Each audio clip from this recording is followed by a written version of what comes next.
When our dad told us he was getting remarried, my brother and I weren't exactly thrilled, but we wanted to be supportive. After all, he had been lonely for years since our mom passed away. We just hoped Lisa, his new wife, would be kind and at least try to be part of the family. Boy, were we wrong. At first, she put on a great act, smiling sweetly, acting super interested in our lives, and telling Dad how much she wanted to bring the family together. But it didn't take long for the cracks to show. Just a few months after the wedding, Lisa started changing things. First, it was small stuff. She redecorated the house, slowly removing every trace of our mother. She convinced Dad to sell some of Mom's old jewelry, saying it was time to move on. My brother and I were upset, but Dad brushed it off, saying Lisa was just trying to make the house feel like a fresh start for all of us. Then, she started controlling the finances. Dad had always been careful with money, but suddenly, he was spending like crazy. Fancy restaurants, expensive vacations, and gifts for Lisa that were way out of his usual budget. When we questioned it, Lisa would always have an answer. "Oh, your dad just wants to enjoy life now. You guys are adults. You should focus on your own futures." It was frustrating, but we didn't want to argue with Dad. He was happy, and we didn't want to ruin that. But then Lisa got pregnant. That was the moment everything changed. Lisa acted like she was the queen of the house. She constantly talked about our baby and how everything needed to be about the child now. At first, we thought, okay, she's excited. That's normal. But then she started pushing us out, literally and figuratively. She convinced Dad to turn my brother's old bedroom into a nursery, even though there was a perfectly good guest room available. My brother, who was in college, came home for a weekend visit and found all his things packed up in boxes. Lisa just shrugged and said, "You don't live here anymore. The baby needs space." Dad defended her. "Come on, buddy, you're barely home anyway." That hurt, but we let it go.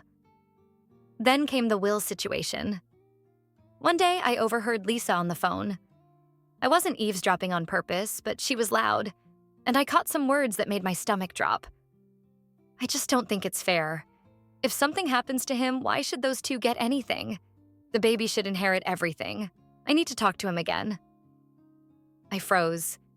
She was trying to get Dad to rewrite his will. I told my brother, and we both felt sick. Dad had always been clear that his assets would be split fairly between us. Now Lisa was trying to cut us out entirely? We decided to investigate. Over the next few weeks, we paid more attention to her conversations. Sure enough, she kept pressuring Dad, saying things like, "You need to think about the future, our future. Your kids are adults. They can take care of themselves.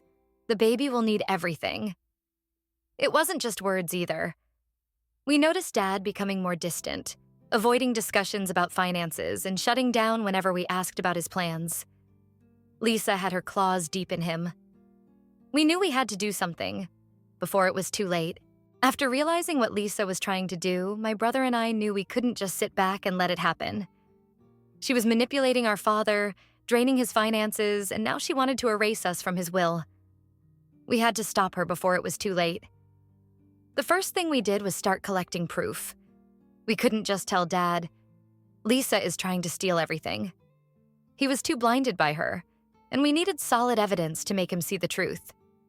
We started by keeping track of her suspicious conversations. Since she often spoke loudly on the phone, it wasn't hard to overhear things. We wrote down dates, times, and exact words whenever she mentioned the will, Dad's money, or how she thought we didn't deserve anything. Then we dug into financial records. My brother, being tech-savvy, managed to check some of our dad's bank transactions. What we found was insane. Lisa had convinced him to transfer large amounts of money into a separate account under her name. She claimed it was for the baby's future, but we knew better. We also noticed that Dad's safe, where he kept important documents, had been tampered with. Lisa had clearly been going through it, trying to find the will and change it. But the real smoking gun came when we checked Dad's emails. Lisa had been messaging a lawyer, asking about the process of updating a will to ensure that the new baby inherited everything. That was it. We had enough. We knew we couldn't just tell Dad privately. Lisa would manipulate him again and make him think we were the villains. We needed to expose her in front of everyone, where she wouldn't have a way to lie her way out. Luckily, a perfect opportunity came up. Dad had planned a family dinner at our house with some of our relatives, including our uncle and aunt, two people he trusted deeply.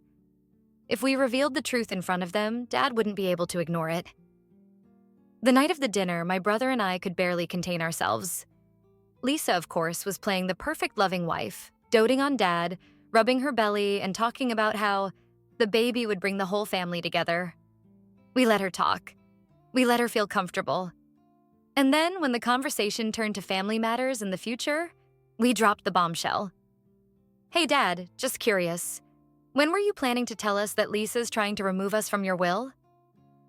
The entire room went silent. Dad frowned. Lisa's face went pale. "What are you talking about?" Dad asked, confused. Lisa immediately jumped in, faking a laugh. "Oh my God, what a ridiculous thing to say. Why would I do that?" My brother pulled out his phone. "Maybe because we have proof?" And then, one by one, we laid everything out. The overheard phone calls where she said we didn't deserve anything. The bank transfers where she funneled Dad's money into her own account. The emails to the lawyer asking how to change the will. Dad's face went from confusion to shock to pure anger. Lisa tried to interrupt. "No, this is being taken out of context." But my brother wasn't done. He played a recording of one of her conversations. Yep, we had secretly recorded her. In the clip, Lisa could be heard saying, "I just need to convince him before the baby is born. If I do it right, those two won't get a dime." The entire room gasped. My uncle, who had always been a skeptic, shook his head in disbelief. Dad snapped, "Lisa, tell me this isn't true." Lisa burst into fake tears, trying to play the victim. "I was just thinking about our child. I didn't mean it like that. They're twisting my words." Lisa always thought she was the smartest person in the room. She believed she could manipulate my dad, fool the family, and walk away with everything. But she underestimated us. She thought my brother and I would just roll over and accept it. Instead, we made sure she got exactly what she deserved. After we exposed her at the family dinner, Lisa's first instinct was, of course, to deny everything. She looked around the table, desperate to find someone who might be on her side, but every single person was staring at her in disgust. "You don't seriously believe them, do you?" she asked my dad, her voice shaky but still trying to sound in control. "They're twisting things, making it sound worse than it is. I was just thinking about our baby's future. Is that such a crime?" My dad didn't even look at her. He was staring at the bank records on my brother's phone, his hands clenching into fists. "Lisa," he said, his voice dangerously calm. "You stole money from me. You tried to erase my children from my life. And you lied to my face over and over again." She shook her head rapidly. No, it's not like that." But my uncle cut her off. "Enough, Lisa. We all heard the recording." That was it. She had nowhere to run. Lisa tried one last trick, playing the victim. She burst into tears, clutching her pregnant belly, sobbing dramatically. "I can't believe you're doing this to a pregnant woman. After everything we've been through. I love you and I love this baby." Dad wasn't buying it. "You don't love me? You love my money." He walked out of the room, leaving Lisa standing there, humiliated.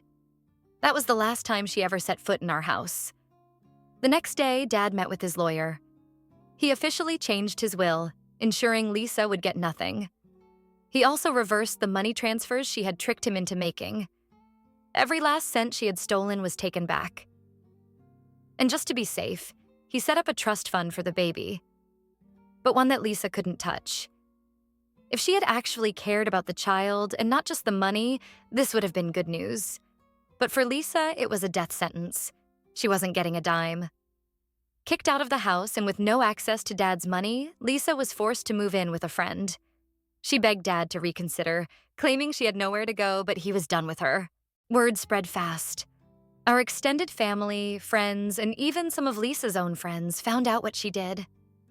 She became a joke. The gold digger who thought she could outsmart everyone. She tried taking legal action, thinking she could still get something out of the marriage. But with all the evidence against her, especially the recordings and financial documents, her case fell apart instantly. She even tried using the baby as leverage, telling my dad that she would keep him from ever seeing his child if he didn't help her financially. His response? Take me to court. Let's see how a judge reacts when they hear how you tried to steal everything from me. She backed down real quick. Lisa eventually moved to another state, probably hoping to escape the humiliation. She gave birth a few months later, and to no one's surprise, she immediately started begging Dad for money again. He told her to go through the legal system if she needed child support. No handouts, no second chances. She was furious, but she had no choice. And when the court reviewed everything, they set a very small child support payment. Because, guess what? She had stolen from him before. Lisa lost everything she had schemed for. She thought she could take over my dad's wealth and leave us with nothing. Instead, she ended up broke, alone and completely powerless. And my dad? He learned his lesson. Big time. He apologized to us for not seeing the truth sooner, and our relationship actually became stronger after everything we went through. Lisa thought she could win. Instead, she got exactly what she deserved. Justice was served. Thanks for watching. Subscribe now and hit the notification bell so you don't miss more unbelievable real-life stories.